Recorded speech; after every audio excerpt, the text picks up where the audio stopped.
लक्कर ढक्कर गाड़ी चले धुर्रा उड़े रे, धुर्रा उड़े रे, हाँ धुर्रा उड़े रे। अरे भैया मोर संगे चल माया झरे रे, माया झरे रे, माया झरे रे। लक्कर ढक्कर गाड़ी चले हासत गावत जाबो, छत्तीसगढ़ के माटी मन सपना अपन सजाबो, छत्तीसगढ़ के माटी मन सपना अपन सजाबो, सपना अपन सजाबो।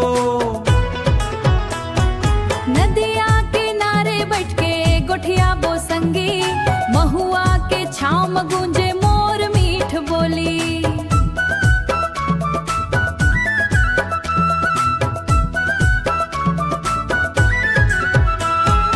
गाँव के गली गली में खुशी के रंग छाए, माया के संग जिंदगी मोर सुघर गीत गाए, माया के संग जिंदगी मोर सुघर गीत गाए। धान के बाली लहराए खेत हरे भरे, मोर छत्तीसगढ़ महतारी लागे बड़े प्यारे, लागे बड़े प्यारे, लागे बड़े प्यारे।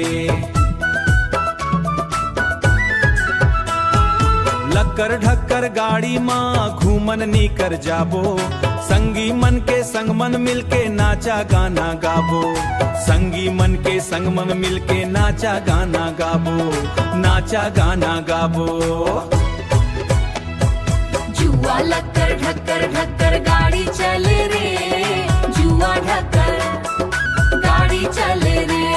अरे भैया मोर संग चल माया झरे, जूरा मोर संग चल माया झरे रे, माया झरे रे।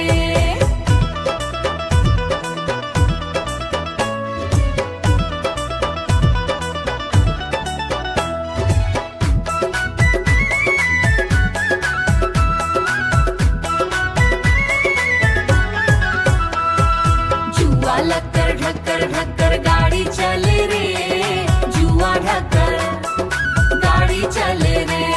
अरे भैया मोर संग चल माया झरे, जूरा मोर संग चल माया झरे रे, माया झरे रे। लक्कर ढक्कर गाड़ी चले रे, अरे भैया मोर संग चल माया झरे रे। हंसत गावत